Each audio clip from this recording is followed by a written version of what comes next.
Mo_XXVI. Oh, really? Yeah. So wait, I saw that somewhere though. That's your last that name? used to be it, yeah. Oh, you changed it. So what? Mo_XX. XXVI. What is that? What was it? Roman numerals. What is that? Just 26. Mo26. Yeah, 26. December 26th when I'm born. Oh, 26 is my okay. lucky number. Oh, okay, cool. Yeah, so, yeah, no, bro. Yeah, because I just thought, let me just go through that. But no, I think on Instagram it still says this though. Nah. No? Nah. Okay, maybe I'm wrong. Yeah. But you anyway, just remembered it. That's what it was your old one, yeah. Yeah. This is the old one. I just remembered that was in my head. Yeah, for real. And you've changed across all platforms. Yeah, it was funny is that most people don't. That's why I changed it because most people can't get my last name right, but you did. That's mad because it wasn't even difficult. It was just there in my head. I was like, yeah, it's probably easy for you. Yeah, you know, well, my last, exactly that. Yeah, it makes sense. Anyway, so welcome to This Age. This is another episode, of course. Today I'm joined by Mo, and as you can see, we literally started talking about hashtags and Instagram handles. Like we've really got into it, and something that's really symbolic with like the age we're in, like our social platforms and our social media accounts and stuff. Like it's essentially a part of us. It's a big part of us. Really. More people know you for what your Insta name is. For your Insta name as opposed to like your real name. So when you don't really know someone like that and you see them out on road or you see out and about. That's that guy from Twitter. That's I swear, and people probably I swear that's from Twitter. This and that. I still know you as Chronicles of Tea. From the jump. The jump. That's what you say on my phone. It's Chronicles of Tea. Yeah, that's mad. But that's your old handle, right? No, that's still my current handle. Yeah. Oh, okay. I ain't changed. I don't think I'm gonna change that one. I'm gonna change at some point to chef, because that's something I've been dabbling in, like chef something or because I'm cooking a lot. Not necessarily cooking like literally, but I'm cooking like in the back. Do you know what I mean? Like just big. Don't get wrong ideas. But yeah, thank you for joining me, man. I've wanted to speak to you for a long time. From when we first met. Do you get what I mean? Well, I first met you in Nighttown, innit? And we just started chatting. Nighttown. Started chatting. I'll never forget that conversation. How many years ago now? That must have been around 2014. 2013, 14? 2014. Like, it was winter times, I remember. Because I remember you guys, it was cold. It was a cold like season. I remember you guys came through. We came for a pickup. Me and my boy, Josh. Yeah. Came to get something. I think there was a drop that day, right? Or something. There was a drop. I don't think did you guys get it? Did he get the drop? Did Josh get what he wanted? Or did you guys came after to kind of like no, after we got it. We got something. You got something, we got it. What was it? You can't remember? Trainers, but I can't remember which ones. Yeah. Was it J's or Nike? It was Nikes, I think. Yeah. But anyway. Long time. Yeah. So many cracks since then. So many. Yeah, exactly right. Like so many. now, I've found myself. I've become like I've amassed so much like through that period of working for them. Like I started to sell stuff now. You would. I'm on Depop. I'm like, you know what? I ain't warn you, like, dude. I ain't seen you. I ain't. I was thinking, I ain't seen or warn you in like 2 years. So why are you still here? You're obviously not. That's the you're thing, not peeping to. I get home, I've still got shoes in the boxes, and my mum's like, "What should I do? Should I throw them away? Do you like just leave it? Just leave it. Like, I don't know. I might not wear it. I might not do anything. It's an investment. I don't know, man. It's a bit of a waste as well. Really? I'm starting to think so. I used to think it's an investment. Yeah, you know what? I kind of echo that a little bit. Yeah. Now, one of the reasons I started to sell mine, I was like, obviously I need a piece for other little stuff projects I'm doing or whatever. But then I was just like, actually, I don't need to have like 30 boxes. Yeah. Because I only maybe wear like 6 or 7 over like a whole year. So the other 23, 24, 23 or whatever, what are they doing like? Yeah. So if I can sell off of that, then we're making progress, you know what I mean?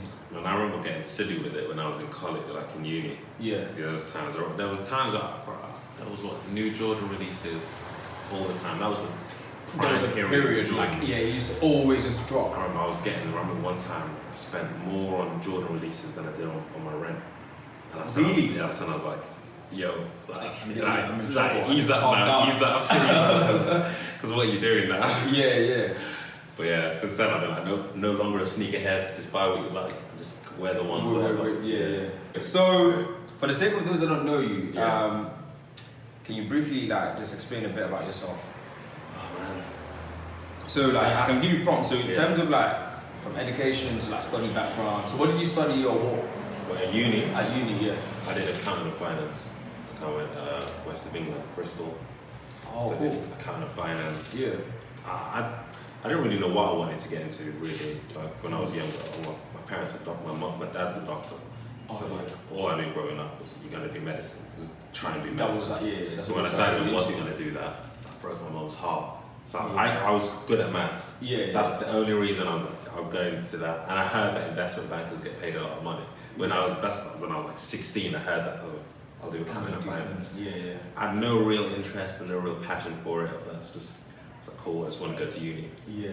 So I was like, cool, and then uni was the spot. That's it.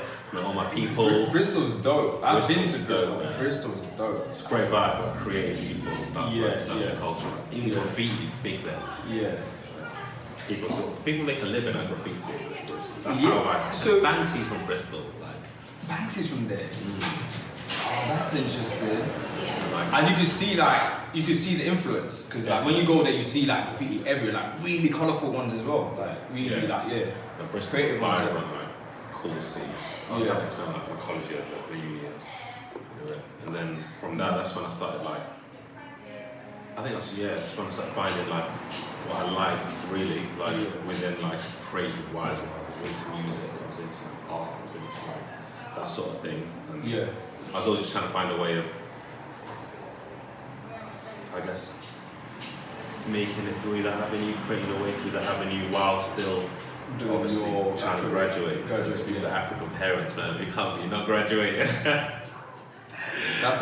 Everyone that's got African parent will know that. There's no dropping out. Like there's no that lecture or that module was a bit difficult. Like you can't drop out. Where are you gonna go back to? I did an extra year at uni, and oh my god, my parents took that. I was like, what do you mean? Like Real talk, I just wanted to chill with my friends for another year as well. So that's the main motivation. extended it. Yeah, I was like, I ain't ready to leave here. Like, gotta get into the real world otherwise. I was still doing my stuff. Like I was. Don't know if you remember at the time, but I had that website. It was a music and fashion website, which used to pineapples.com. Oh. I used to run with my boy Josh. Yeah. I remember that. So, You guys mentioned that. You mentioned that we met. Yeah, that's true actually when we first met. Yeah. So I was doing that through uni at first. And we were trying to like have like just this blog that we were just trying to make an avenue for just new music, trying to put new artists on. Wanted to sort of find a way to get into like artist management. Like, we didn't really know what we wanted, but we just wanted to get into like, something creative. Yeah. So that's what I love for uni, because it sort of got me into that spirit of trying to find ways of actually getting creative and doing stuff that you like. So I guess in a way, would you say that's what your passion? How did you? Well, it's two things really. How did you develop the passion for that, or is it just kind of just growing up in London? What would you put that down to? Like, what your passion for? Yeah, to kind of start that kind of the website and to be involved in that kind of scene, fashion, music, obviously photography as well, which is something you're doing now. Yeah, so if you could go back, how did those things start? You know what I'd say it is? Interest in those. Because you know what I'd say it is that it's sort of like, I guess it's like a gift and a curse, right? A lot of people are born with a passion from when they're young. They know what they want to be. When they're 5, they know what they're going to be. When they're 6, 7, 8, from a young age. For me, footballer, Exactly, a lot of people want to be football, whatever it is. Even like doctors or like a lot of people know that they want to do dentistry from when they're young. They just know. I never had something like that, even like music. But I never sort of had that. I always was into sport, was into music, but I never thought. I wanted to be a footballer as a kid, like every kid does. But then, obviously, if it wasn't for my knee, I would have made it. But now I got injured. Everyone's used that line. I'd be at Arsenal right now. But I feel like I never really had. Like I said, I went to. My parents wanted me to do medicine. I went into accounting and finance. I didn't know what I wanted to do. Like it was just I was good at maths. So I kind of was. And that's a gift. I was looking for something. I was looking to find a real passion, especially now that I've always loved sports, but I knew that wasn't going to be a realistic goal after I was 14, 15 and not playing academy levels at basketball or like football, whatever.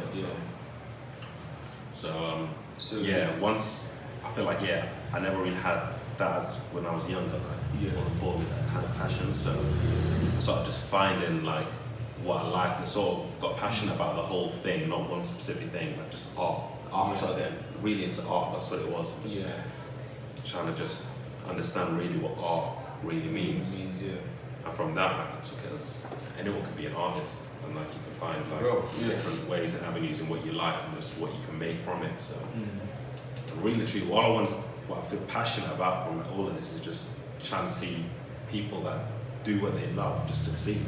That's literally all I find passionate about is when my friends all do this or in some sort of creative avenue, even if it isn't creative, it's corporate, that's what you want to do.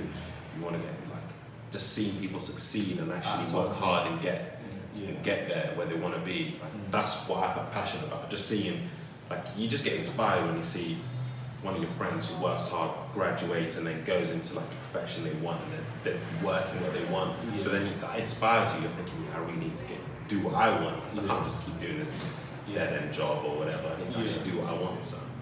So you obviously got passionate about art. I'm gonna fast forward a little bit. We're gonna definitely everything's gonna like come back in circles. It's gonna be like a maze anyway. So and obviously recently I wanted to speak to you a bit about you went to Sudan, and obviously like for a lot of people that don't know that's where you're from. So my first kind of thing I wanted to kind of ask was like, were you born there? Yeah, I was born in Sudan. Okay. I moved here when I was 2. Okay, cool. So you're born there, but you've kind of like you migrated straight away. Like it's not like me, because obviously I was born in Nigeria, but of course it took me a while before I came here. So do you go back now? I do, yeah. I went back last August, September, like the end of August. I went to your state, but then Lagos is the place to be. So I was in Lagos a lot. Yeah, that's what I hear. So all the parties and all the vibes are in Lagos. The vibes, yeah. And it's a creative scene as well. Like not even just like party. Like you actually see people like are like getting into art. Like people are into fashion. People like you get a lot of like entrepreneurs and stuff. Yeah. Well, I mean, Nigerians are known for their business. Yeah, exactly. Like, money. They're money. The money, like the money. People, But like music as well. Nigerians take it off music. Right now, like the culture is really like on a hop at the moment. Well, back to you. So you were born there, and obviously, what's the reality like for people? Because obviously, every time I hear of Sudan, I don't know. I guess you were there of South Sudan, and that's another thing. Like, is that 2 different countries, right? Yeah, it is now. It is now. 2012. Yeah, so like split into 2. Cool. And obviously, I always just hear of the war. Yeah. You always just hear, there's a bit of unrest out there. There used to be. It's no longer since the country split. So is that one of the whole reason of once everything split? It was then everyone's civil kind of war mellow. for 25 years. 2005, I think, signed a peace treaty. Oh, cool. Part of that peace treaty was that they have a referendum. I get it now. A referendum to vote, and that was in 2011, around those times. So 2012, everyone decided, Yeah, that was it, man. Sudan's it's a complicated country. It was the largest country in Africa before the country split. Really? Yeah. Okay. So within that, you get so many different tribes of people, so many different cultures, so many different ideas. And the problem with Sudan isn't like dissimilar to what you get in other African countries. It's like a problem that stemmed from generations and like generations before, when I think what they call it the scramble to Africa, where the British came and they drew out their own man-made borders. They came here, this is ours, France, you take this is this. So they made their own borders that would draw conflict within the people, and the people have been living through these borders, and where they naturally wouldn't be a divide, it's caused a divide within people, and that sort of just stemmed throughout the system, throughout generation-wise. But so what was it like? What was it like now? So when you went earlier this year? Yeah. What was the situation like? It's economically it's dire. Like US recently lifted some sanctions off Sudan. Like that's the kind of thing. Like Sudan is a poor country. It's a sanctioned country. Exactly. With the sanction, but worse because it's more poor. Like Cuba have industry. For example, or tourism. Sudan has. I don't know. What's beautiful about Sudan is the strength of the people. Like the people there are strong. They're all loving. Like the best people in the world. So you go there and you see people that have nothing, but they're the most happy people in the world. And that's something like when you go there, you really feel like especially for me when I went there, I was like, what do I really have in life to complain about? Like I remember I was just chilling on my cousin's bed, like just sitting there, and I was thinking, what the hell do I have to complain about? All the stuff that I'm complaining about in England, I'm like, I want more money. Why am I not getting this? I want this. It's so much ego, so much coffee's taking long. They're taking long with the food at Abdelgabar. Like all that. Do you know what I mean? Like, that's the kind of stuff we worry about. It's so humbling. Like that's what it is when you get it. It's so humbling. You know, you come online and then whatever, like go on your phone, whatever, go on Insta, and you just see that something pop up. And obviously, once you see it once, you kind of it tells you just like dudes out there somewhere. You're somewhere. You're not in contract at the moment. And I kind of followed that story because I was like, some of the shots you were taking were so powerful because I was like just your subjects, and I know that might be your family or that might just be like kids in the area, but it resonated with me because obviously it should, because I was only there in Africa, or I don't know, like 12, 13 years ago. So do you know what I mean? So that resonated with me. So instead of me going on Complex to look at what Complex are doing, I'm like, yo, dude that I know is in Africa right now, so that's more interesting to me to look at. So I would come and then look at the shots, and they were really powerful shots, and they were like, it just, what word did I use there? Like I said, like the subjects appear to be beautifully kind of like poised. And there's layers to that poise, because it might mean that poise is in like they got spear, or it might be poise as in they got hope. Do you know what I mean? And what did you take it for? So I take it more for the latter, not the former. I take it like these people, like they appear like, yeah, we got hope, we're content, we're riding through it. Do you know what I mean? And that's the poise I kind of took from that, and that kind of gave me a certain energy because I'm like, oh, yo. That's interesting. Do you know what I mean? That's the kind of person I am. I don't know if anyone else would take it for that. Do you know what I mean? Yeah. I haven't really because when I did that, it was different to like most of the photos I upload. Because that one, I went there. I went to Sudan by myself, and like I do photography. Like my main thing is like I work with artists and stuff, and like do photo shoots for people, portrait photo shoots. Like I work closely with a music artist called King K, and I did his art covers for his last 2 tapes, stuff like that. So that's the main kind of photography that I've been doing. And when I went to Sudan, I was like, let me just do more like portrait shots of just people. Like, cause in Sudan, like I said, you get such a variety of people. It's such a big country. Like, even if you see from my family, me, my brother, my sister, like my sister looks mixed race or like almost completely different. She looks Filipino almost. Really? And then my brother looks like he's darker than me. He looks like he could be West African almost. So it's like within one family. Like within one family, you can get so much variation. But so like when I went there, I went by myself. The main reason I went was for my cousin's wedding. Probably the cousin I'm closest with. So I have to fly out. To How many hours? 7, but there's no direct flights. So where else? Egypt. Switch flights to Egypt. I thought I go there and I do the same thing every time. I just go there with my family. I'm on my ones by myself. Let me just go explore, take my camera out, and just take shots of whatever. Like every single thing there was a photo op. That's what you don't understand. I had so many that I didn't upload. So many. It was like catalogue of it just there. It's just like wow. So many. I was just thinking like. Well, that's an exhibition idea because that's something I'm mulling over right now. I want to. I just came back from Lisbon and I went to Paris as well for a few days, and editing the pictures and kind of like finalizing them when I got back. It's really like the Lisbon shots because everything out there was a photo, just like you just said now. And I was like, this is an exhibition item for me. Like, we might even collaborate in New Sudan and Lisbon. Do you know? Sure, Like Portugal. Like that's a vibe right there. So yeah, but yeah, go on, yeah. Yeah, so it was just trying to get different perspectives, especially because I was uploading these on Instagram and they're not the type of pictures that most people on my Instagram usually kind of know me for. Because I wasn't in these photos, I was taking them, so it was more so, like you said, just different subjects or whatever, wherever they were, and they were just. So I don't know. It's interesting because they were just. It's just natural there. I was just taking just regular. What do you call it? What do you call it when it's just. Oh, that's spontaneous. Spontaneous, spontaneous shots. Really spontaneous shots, but then for some people it resonated to something like it. I'm one. It just resonated, like it told them a little story.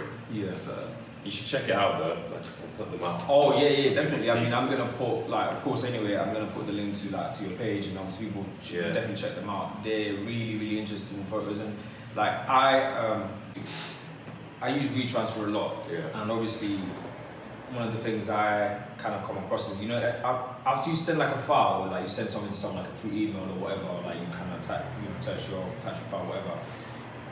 Once you send it, they got like different backgrounds, like different kind of background, like pictures that people have taken. Okay. And then they've got like a backstory to all of them. Have you seen that or no? I don't really use WeTransfer that much. Oh, okay, cool. But after you kind of just like send a picture or whatever, or like you use the whole thing, it would like bring like a picture, like sometimes random, sometimes like some of them you're like, oh, that's a random picture, but then sometimes some of them resonate, which is a bit like the images that you took, like the photos, like they resonate. And I was reading some of the backstory to some of the pictures that would come up, and then they all have like interesting stories to tell. My point is, I'm gonna fast forward to it, is that some of the shots that you took out in Sudan, I think those are kind of shots that you'd see on there. Oh yeah. That's a level I put them on.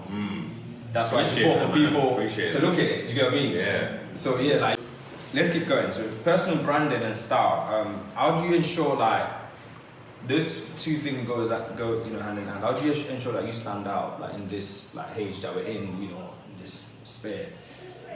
Sure you stand out. But I'm not trying to stand out. Yeah. But I don't know. I guess I've got a very sweat. Yeah. It's not BBC. I've got a very I don't give a fuck attitude. Yeah. So that's sort of my brand, I guess. Very whatever. I don't really give a fuck. I'll just post that I want. I don't know. What do you think of it? Because I guess.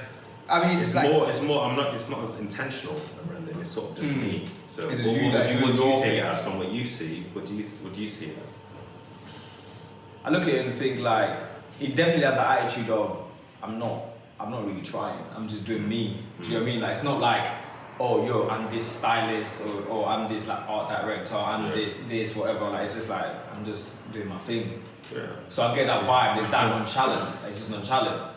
To it. Is there a challenge? Nonchalant. So it's like it's nonchalant. Nonchalant. Yeah. Well, that's African accent coming out. So that I get that to it. So yeah. What's the next big thing though? Like in fashion, like in your opinion? The next big thing in fashion. And pop culture, like as far as all these things are concerned, like what do you look at and think like that's the next big thing now? Oh man. That might catch you off guard a bit because you're thinking, what is it? I swear, when I read this yesterday, I had an answer for you. Really? I had an answer for you yesterday. So, yeah, should we come back? Why didn't I write this down? Should we come back? Let me think of so like yeah, anything in fashion. As far as fashion and pop culture, are concerned. I don't know. Well, the thing at the minute is what's collaborations. Everyone's rinsing like collaborations and limited pieces. Yeah, that's a big one. Next thing the next thing as opposed to collaborations, I don't know. I honestly don't know. Because at the minute I feel like that's all it's becoming and people are just coming up with just more wild and just different collaborations. Like your companies and brands that you don't necessarily see together. Yeah, like, and you just like, how you guys Louis V, and then like even all the way down to the most iconic one is the Gucci Dapper Dan collection. Yes, I read a bit about that. The icon Dapper Dan, Dapper Dan, stylish Dapper Dan, yeah. who used to just make his own. He'd get his own back in the day in Harlem. Get his own clothes, Gucci, Louis Vuitton, whatever, and make them into his own style. Like, his own clothes. He'd mesh it up with other different stuff. And that was it. It was sick. That's what everyone used to wear. Like back in Harlem those times. And then I think it was a photo of a model. She was wearing one of Dapper Dan's own like Louis Vuitton, his own limited Louis Vuitton collection. And some image blew from it, and years later Gucci stole that exact design of a Dapper Dan, like a personal like Louis. I heard that. Oh, like that blew over, that. And eventually, because of that, they worked out a deal, and Dapper Dan got his own like Gucci collection. Because they're working together now. Exactly. That's what I went to see when I was in New York a couple of weeks ago. Oh, so like you saw it in the collection? Yeah, I didn't buy nothing. That's for sure. But I mean, I had to look. That would be a bit mad. That would be expensive. But as a collector's item, though, because if I had the money, I'll say that. If I had the money, I'll pick one or two up. If I had it, I would have. Alright, cool. So we can't not talk about Kanye because like that's. I still remember like from our first convo, Kanye. We spent a lot of time talking about it because we were talking about. Obviously, it was trying to leave. I think that was like the season where he was starting to like Avi's like back and forth with Nike. He wanted to go to Adidas. That was around that time. That's when they started to kick off. Yeah. Nike. What I find crazy about it is you see, his genius is his art. Yeah. That's it with Kanye. His genius is his art. And what he's doing now musically with this whole producing like 5 different albums like in the space of like 2 months. Exactly. Yeah. Genius. Yeah. And then you get the insanity side of it, what everyone's seen. Yeah. Which is the comments that he's made or whatever. But even then, I'm part of people that are a bit controversial as well. Yeah. I know some stuff Kanye said was terrible, but like I can see sense as well in a lot of what Kanye said, and I don't think it's correct how the media have spun everything and everyone's jumped on the gun of Kanye said this. Kanye said slavery is a choice, which he didn't actually say. He said sounds like a choice, which is to me, which is different to saying it is a choice. Yeah. Okay. I don't know. It's just. That's the thing, though, isn't it? Like saying something is a choice means you made your mind up and you decided that's what it is. That was a choice, definitely. He's out in it, thinking his thoughts, and he's saying, but you know what, 400 years, that sounds like a choice. Like, he's thinking out loud. Yeah. Like, it's a stupid statement. It's a stupid statement to make, yeah. But, I mean, I'm not someone that holds people to their mistakes all the time, like to their worst mistake. And this, like, thank you for saying that, because everyone's jumped on him and said, like, oh, he's crazy, and, like, he's this and he's that, like, I posted something up about him and someone was like, oh, if you're talking about Kanye, that guy's crazy, bro, like, you need help, man. And I'm just like, that's a big thing, and that's something that's symbolic of, like, I'm gonna put it out there, like, the black community, like, when we don't like something, or when someone says something like that, or we're quick to bring people down, like, do you know what I mean? Yeah. Like, we want to, like, really, like, literally just yank you all the way from the top and just say, now you're finished, now you're cancelled. Lobster in the barrel mentality. Like, like, we just want to, like, drag you all the way down. Like, Jay-Z rapped about it, like, if you want to... You know what it is? I don't think it's we want it. People want it. The media and like, higher up powers, I feel, allow it to happen.